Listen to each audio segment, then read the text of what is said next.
Glória a Deus. A todos os passageiros dessa viagem, a destino do livro de Lucas, capítulo 10, versículo 25. Vamos para nossas Bíblias.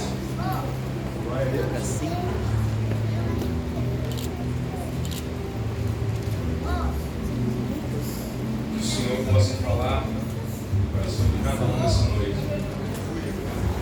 Os senhores as crianças estavam louvando o hino, né? De repente a gente é criança e a gente quer crescer, e de repente a gente cresce. Eu pensei, eu que achava difícil fazer teatro ali na frente.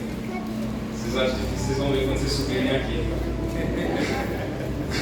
Aí vocês vão querer fazer teatro e já não vai poder mais. Glória a Deus. Lucas 10, capítulo 10, versículo 25. Eu vou ler para que nós possamos dar seguimento no culto.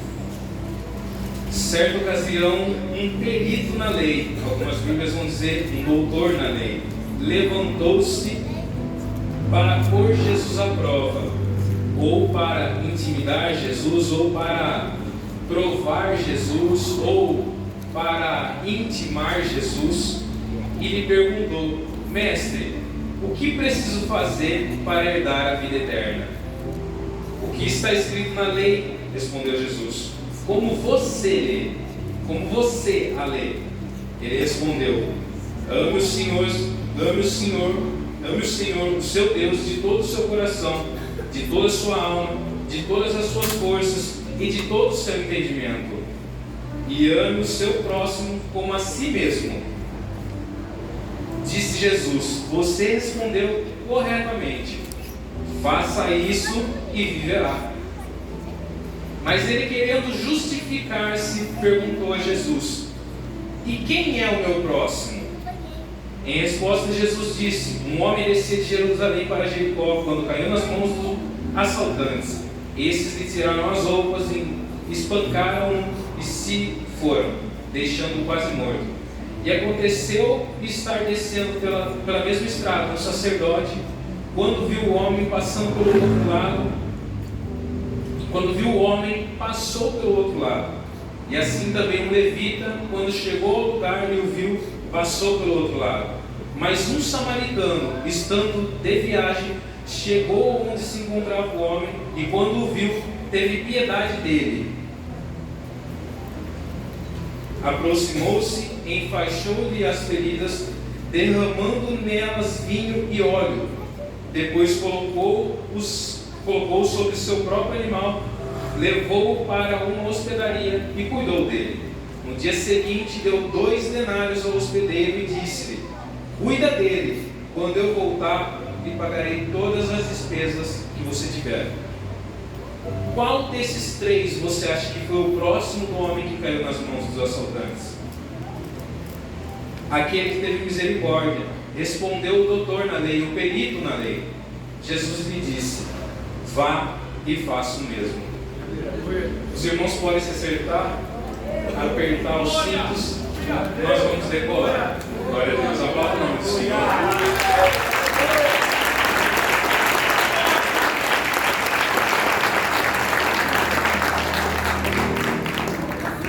Eu quero agradecer desde já, primeiramente, a oportunidade que os irmãos me concedem, a confiança dos irmãos em que nós venhamos ser usados pelo Senhor. Agradecer pelo apoio da minha esposa, pelas mulheres da minha vida que estão aqui, né? As duas, minha mãe, que tem nos dado apoio. Quero pedir desde já a ajuda dos irmãos, que eu tenho certeza que eu estou coberto por irmãos com muito mais experiência e tempo de casa do que eu. Que se eu disser alguma coisa, me equivocar em algum ponto, os irmãos possam me ajudar, os irmãos têm liberdade para isso. E confessar o quão difícil é estar aqui, mas Deus tem dado graça. Quando a gente veio me ofereceu o convite no começo do ano, acho que foi em meados de janeiro, foi em fevereiro, aí ela falou: Luciano, você pode trazer a palavra em março? Eu falei: o quê? Não, você tá louca, tá em cima da hora. Eu falei: não dá. Eu falei: deixa para dezembro. Ela falou: tá bom, tá agendado em dezembro. Eu falei: não. E ainda assim ela me pressionou um mês antes, em cima da hora. mas Deus tem dado graça e vamos ver o que o Senhor tem nos trazido aqui, né? Quando eu também recebi esse convite, eu falei: Deus, eu vou levar a palavra no mundo das crianças. E nem pai eu sou. E aí Jesus falou: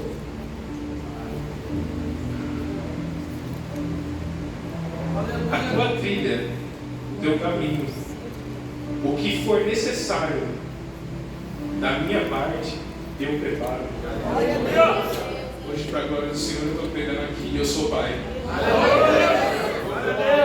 Então, nós vamos falar um pouco sobre isso, mas Deus deixou bem claro que você deve deixar de dar desculpas para cumprir o seu chamado. Aquilo que foi a responsabilidade do Senhor, não use como desculpa, como se Ele não fosse fazer para que você cumpra o seu chamado. Aquilo que é de responsabilidade de Deus é mais do que certo, que já está feito. Ele só precisa que você dê um passo e cumpra o seu chamado. E pare de dar desculpas como se Ele não fosse fazer. A única coisa que te impede do cumprimento do seu chamado é você. Nem o diabo pode impedir. Porque quando você se levanta, o diabo não pode com você. Deus se levantou porque Ele tem um chamado. Você está aqui essa noite porque você é escolhido para ouvir a palavra do Senhor e para levar essa palavra onde você for. Amém? E quanto ao tema que nos foi passado, eu achei um tema bem... Esse versículo ele é simples, mas é complicado. Ele é curto, mas é extenso. Ele é necessário buscar a revelação de Deus para que Ele mostre o que Ele tem para nós. E eu comecei a ler o livro, o versículo, um pouco antes, um pouco depois, e me chamou a atenção, muita atenção, quando a Bíblia vai relatar, vai detalhar que Deus foi pressionado por um doutor da lei. Para quem não sabe, os doutores da lei, as pessoas que eram peritas na lei, eram pessoas que estudavam a lei, eram pessoas que tinham contato, eram pessoas que estavam a tempo aprendendo e disseminando a lei naquela época, para que o povo não se perdesse, para que o povo mantivesse os costumes. Só que esses doutores da lei, a Bíblia vai demonstrar em contextos que eles vinham se corrompendo perante o tempo, porque eles dominavam a lei, eles sabiam da lei, mas eles começavam a usar a seu próprio favor a lei. Então, quando lhe convinha, ele usava uma interpretação da lei, quando não convinha, ele interpretava de outra forma, e assim eles manipulavam o povo naquela época. E aqui nesse contexto, nesse capítulo 10, Jesus estava na sua caminhada, já havia passado por N situações dessa caminhada, multiplicado pão e peixe, liberto um jovem que era tomado por demônios, tinha feito o treinamento com 70 discípulos, repreendido eles porque eles estavam contentes, porque no nome do Senhor até os demônios se sujeitavam a eles. Mas Jesus falou: não se alegrem pelo fato dos demônios se sujeitarem a vós, se alegrem pelo nome de vocês estarem no livro da vida. E diante de todo esse contexto, no meio da multidão, Deus multiplicou o pão e o peixe para mais de 5.000 homens. Então era muita gente. Ainda assim, no meio de todo esse povo, tinha um doutor da lei querendo pressionar Jesus. Isso vai nos mostrar que, se com Jesus foi assim, com nós não vai ser diferente. Com nós não seríamos diferentes. Aonde você for, aonde você colocar a planta do seu pé, por mais pessoas que andam ao seu redor, por mais seguidores que você tem no seu Instagram, por mais pessoas que te rodeiam, sempre vai haver pessoas que querem te pressionar. Pessoas que querem saber se você serve a Deus de verdade, pessoas que querem saber se você conhece o Deus que você serve, pessoas que querem saber, querem provar que você não é aquilo que você diz ser, porque elas querem te ver perecer. E assim era com Jesus. E Jesus vinha avisando os discípulos: vai chegar a hora que o Filho do Homem vai ser entregue. E dentro de todo esse meio, um infeliz, um fariseu, que segundo a Bíblia conta, tentando pressionar Jesus. E ele chega tentando intimar Jesus e falando: mestre, o que eu preciso para herdar a vida eterna? Como se ele achasse que Jesus não sabia que ele era doutor da lei, e como se Jesus soubesse que ele não sabia a resposta. Ou seja, os dois já se entendiam, já sabiam o que estava acontecendo. Jesus nunca foi pego desprevenido. Tome isso para você. Nunca ande desprevenido.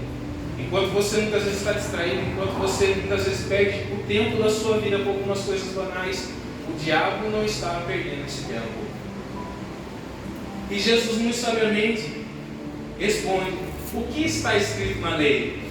E lembra que eu disse que eles tiravam interpretações ao seu bel prazer para poder passar por cima das pessoas?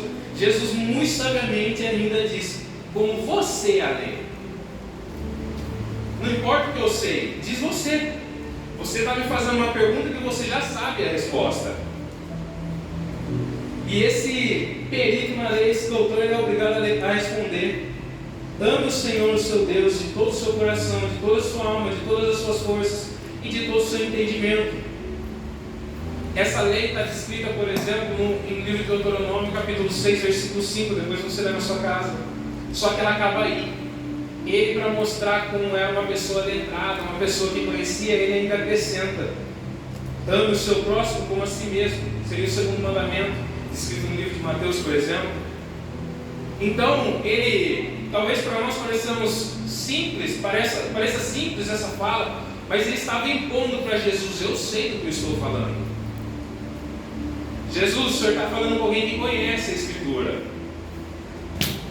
Mas Jesus, sabiamente, novamente, disse: você respondeu corretamente, faça isso e viverá. 1-0 para Jesus.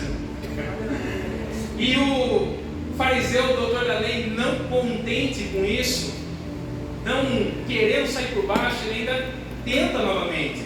Mas ele, querendo justificar-se, perguntou a Jesus: e quem é o meu próximo? E aí Jesus vai entrar na parábola do bom samaritano. Nós vimos o teatro. Mas para ele falar do bom samaritano, nós precisamos entender por que os samaritanos eles eram odiados, eles eram discriminados, eles eram rejeitados pelos judeus. Eu vou resumir para os irmãos, mas a Bíblia vai dizer, começa essa história no livro de 2 Reis, capítulo 12 ao 14. Israel começa a ser governado por reis. Então passa-se Saul, Davi, Salomão. E quando Salomão morre, Israel é dividida em 2 reinos. Israel é dividida ao meio: o reino do norte e o reino do sul. O de cima e o de baixo. Fica fácil de você visualizar. O reino do norte, por sua vez, é governado por Jeroboão, filho de Salomão. E o reino do norte, Jeroboão, e o reino do norte, e o reino do sul é governado por Roboão. E o tempo começa a se passar, o reino do norte começa a se corromper, os reis começam a ter práticas onde Deus já não mais se agradava do povo. Com isso, o Senhor coloca o reino do norte, o reino de cima, sobre a mão, sobre o cativeiro dos assírios. Os assírios vêm, cativam o povo, tiram metade do povo do norte e mandam para longe, e com isso eles trazem o povo da Síria. Com isso vêm pessoas de várias cidades: Babilônia, Cuta, Ramate, Sefarvaim.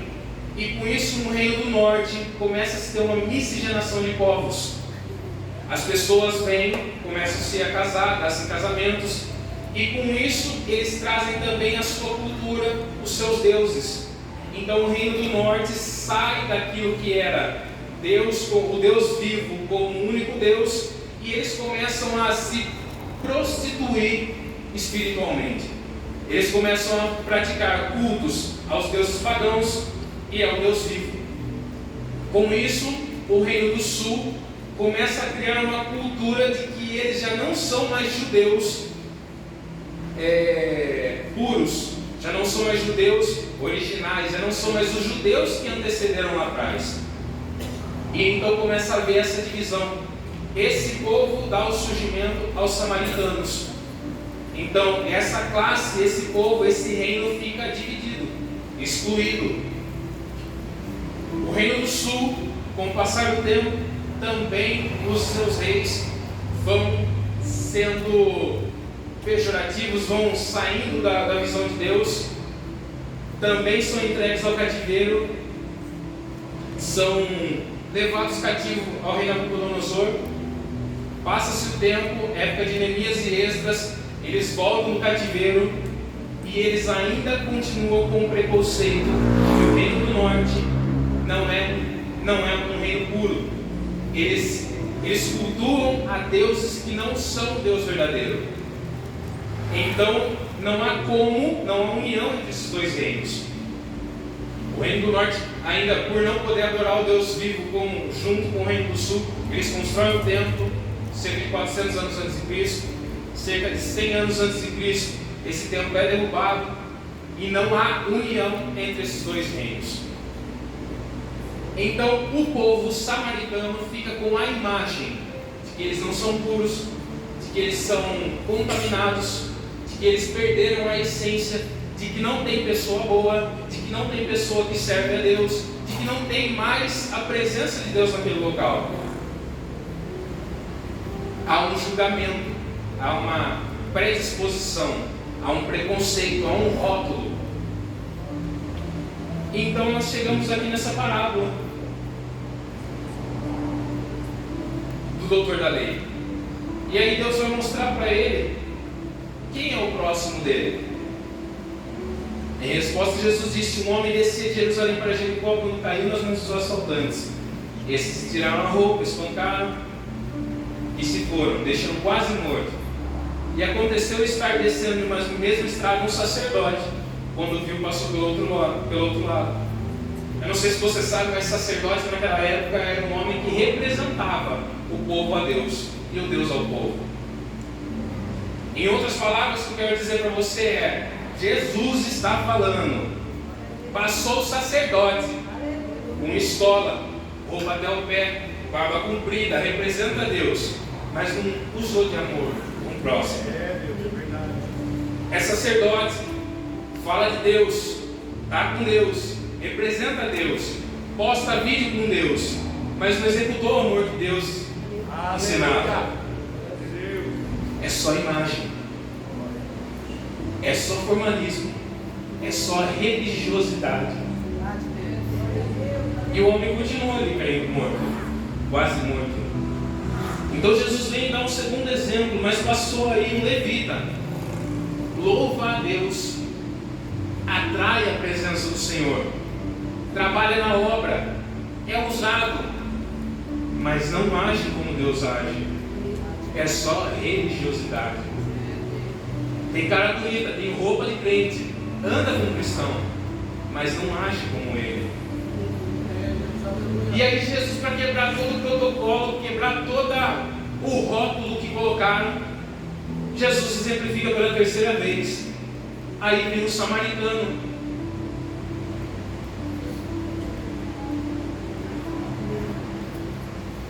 Estando de viagem, chegou onde se encontrava o homem, e quando o viu, teve piedade dele. Aproximou-se, enfaixou-lhe as feridas, derramando nelas vinho e óleo. Depois colocou-o sobre seu próprio animal, levou para a hospedaria e cuidou dele. No dia seguinte deu os 2 denários ao hospedeiro e disse: cuide dele. Quando eu voltar, eu pago toda a despesa que você tiver. Não tem traje, não tem estola, não é religioso, não anda com barba comprida, talvez não tivesse com a calça até o pé, talvez não tivesse com a Bíblia debaixo do braço, mas ele fez o que precisava ser feito, praticando o amor de Cristo. Teve piedade dele. Irmão, uma diferença de dó e Piedade, dó só comove o seu coração. Piedade te coloca em ação. Jesus nunca te chamou para ter dó de ninguém. Jesus te chamou para fazer a diferença sobre essa terra. Se você tiver algum sentimento por alguém, se mova em prol da vida dessa pessoa.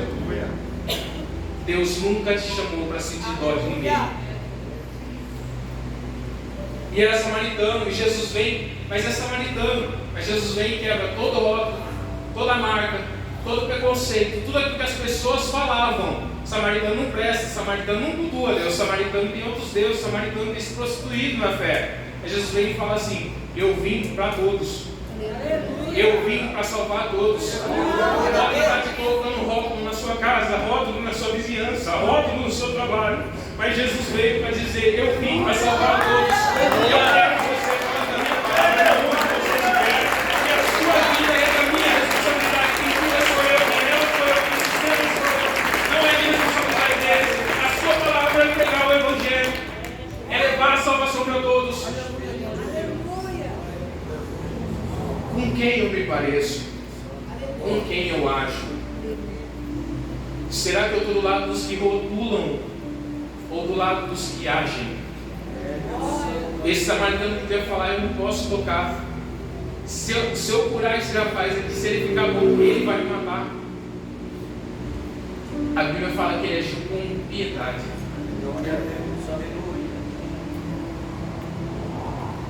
E o doutor da lei é obrigado mais uma vez. Jesus pergunta: qual dos três foi o próximo? E ele mais uma vez é obrigado a dar o braço a torcer. Aquele que teve misericórdia dele. Respondeu Jesus: vai e faça o mesmo. É muito interessante aqui que nesse versículo, nesse capítulo, nessa história, Jesus deixa mais uma chave na nossa vida. Quando Jesus fala, quando o homem interroga ele: o que devo fazer para herdar a vida eterna? Que você possa pegar essa chave. Deus não dá a resposta que ele esperava ou que ele queria. Jesus volta uma pergunta. Irmão, se você entender isso, vai mudar muita coisa na sua vida. Muita gente tem se perguntado, questionado, interrogado: aonde está seu Deus? Qual é o Deus que você serve? O que você tem feito? Irmão, use a sabedoria que Deus deu. Devolva uma pergunta. Ah, mas o que você vai fazer na igreja hoje? Você quer ir comigo? Ah, mas o seu marido está onde?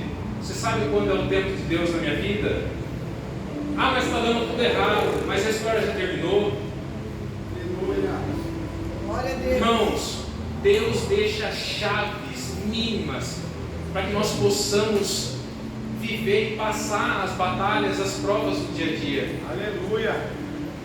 Isso é um modo de você transferir a responsabilidade. Quem faz a pergunta transfere a pressão. Você não deve satisfação da sua vida para ninguém, só para Deus. Mas as pessoas vão ver o testemunho de Deus na sua vida. Glória a Deus! E quando nós nos voltamos ao versículo base, ao versículo, o foco desse culto, que é quando o doutor da lei recita a lei, né? Ame o Senhor seu Deus de todo o seu coração, toda a sua alma, todas as suas forças e todo o seu entendimento. E aí ele completa: e ame ao próximo como a ti mesmo. E aí novamente me chama muito a atenção que eu começo a ler esse versículo do final para o começo, porque no final ele dá uma base para que você faça todo ele. Na lei foi dito: ame ao seu próximo como a ti mesmo. E é engraçado que na palavra de Deus fala que no final dos tempos o amor de muitos se esfriaria. E nós começamos a fazer uma ligação, uma correlação disso, que a gente deve amar ao próximo como nós nos amamos. E a Bíblia vai dizer que o amor de muitos se esfriaria. Quem não tem amor para si, não tem amor para dar. E muitas vezes nós começamos a confundir o amar a si mesmo com ego, orgulho. E aí talvez você vai falar: Luciano, você vai começar com papo de coach agora, então agora você é coach, você vai começar com coachianismo aqui dentro da igreja? Não. A Bíblia fala que Deus é amor. E esse versículo está falando dentro da lei que nós precisamos nos amar.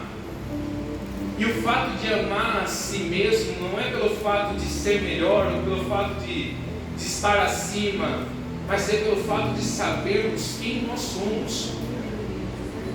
Eu preciso me amar uma vez que Deus me amou.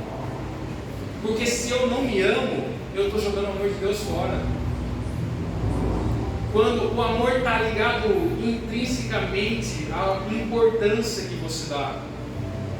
E o diabo ele tenta começar com ferramentas, atuar em pontos que faça com que você venha perder esse amor.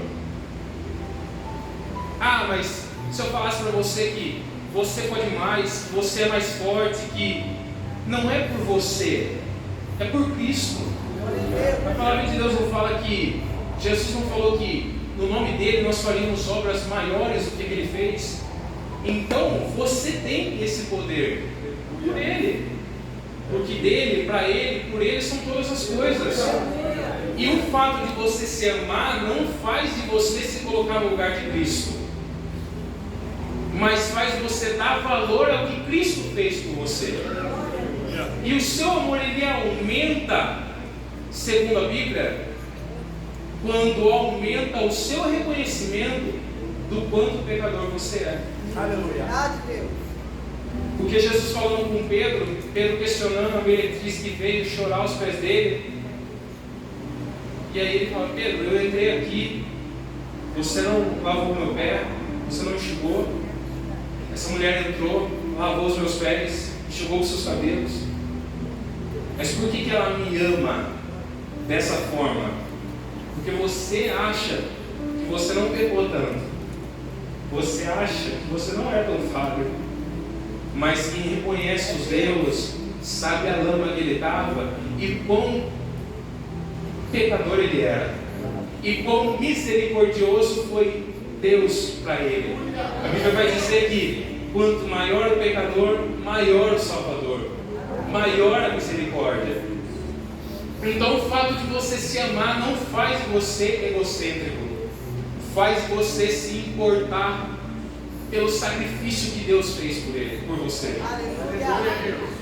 Você fazer valer a pena isso que Deus fez para você. E tratando-se de um culto de crianças organizado pelo departamento infantil, nós não podemos deixar de olhar e de ver e de entender que as crianças são um ponto alvo do inimigo, e principalmente para atuar nessa área. A ideia do diabo é fazer com que nós percamos a nossa identidade, o nosso valor, o nosso entendimento daquilo que Deus fez para nós. E se você pai, se você mãe, não incutir isso na cabeça do seu filho, não tornar isso de bate-pronto, se isso não ficar encrostado na cabeça do seu filho, o mundo lá fora vai fazer. Quando se trata desse amor próprio, ensine isso, passe isso para o seu filho, tenha isso dentro de você. Como nós dizemos que o exemplo arrasta, se você tiver amor próprio, o seu filho também vai ver. É por falta do amor que hoje nós vemos mulheres saindo com vários homens, homens saindo com várias mulheres, festas, orgias, o mundo se acabando. Hoje a meta é se desintegrar na terra, porque não há mais amor, porque eu não tenho valor nenhum, tanto faz como tanto fez, ser casto ou não ser casto, seguir um valor ou não seguir, não muda nada. Mas houve sacrifício lá atrás. Então lá fora as pessoas vão ensinar para o seu filho que ele pode ser o que ele quiser,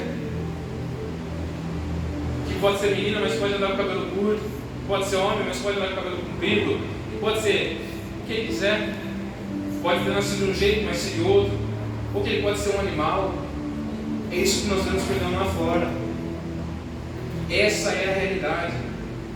E só é levado por isso quem não sabe de onde veio, quem não sabe quem é, quem não sabe para onde vai. Glória a Deus. Ensine o seu filho a identidade que ele tem. Glória a Deus. Coloque isso como marca dentro da cabeça dele. Não porque ele deve, mas porque é o melhor. Não porque é uma obrigação, mas porque é bom. Porque foi isso que Deus traçou, isso que Deus trouxe, isso que Deus buscava para a humanidade através do sacrifício dele. Muitas vezes nós ficamos atônitos e meu filho, meu sobrinho, meu neto, o que você vai ser quando crescer, o que você vai fazer, o que você... Irmão, seu filho é e vai ser por resto da vida imagem e semelhança do Criador. O resto é só uma profissão, o resto é só um estado, o resto é só um momento.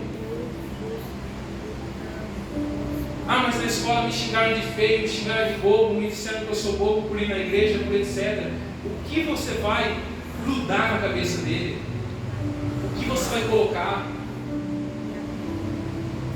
Servir a Deus é uma obrigação, é um dever, ou é um desejo, ou é um gosto. Porque aquilo que você não ensinar, o mundo lá fora vai ensinar.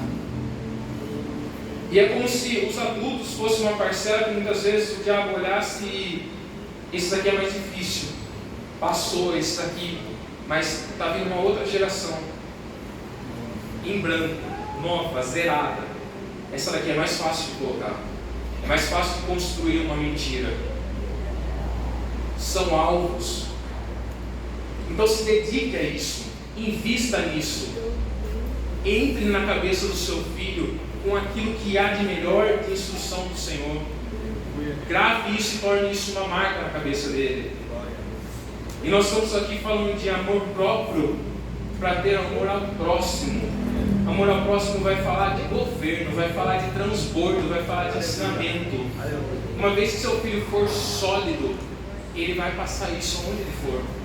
Uma vez que você tiver solidamente aquilo que Deus tem para a sua vida, você vai passar isso para frente. E antes desse versículo, ele vai dizer: amar a Deus de todo o teu coração, de toda a sua alma, de toda a sua força, de todo o seu entendimento. Nós vemos ele pegando aqui aspectos mental, emocional, físico, espiritual. E eu falava para Deus: mas como é, Senhor, amar de tudo isso?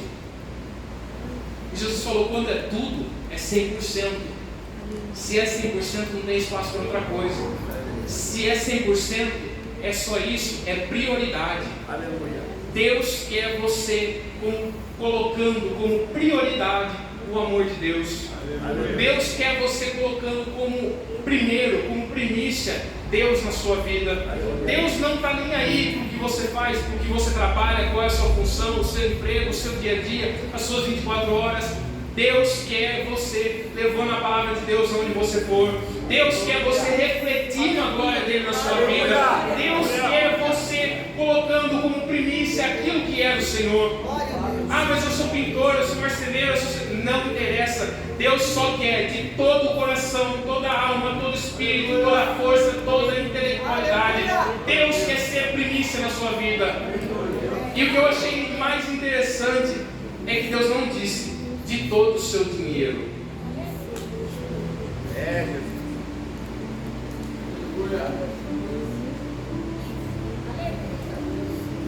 porque o financeiro, Deus deixou para você a generosidade. O seu critério. Quão grato é para você o que Deus fez na sua vida. Irmãos, essa é a palavra do Senhor no meu coração. Posso continuar falando no coração dos irmãos? Os irmãos coloquem em pé.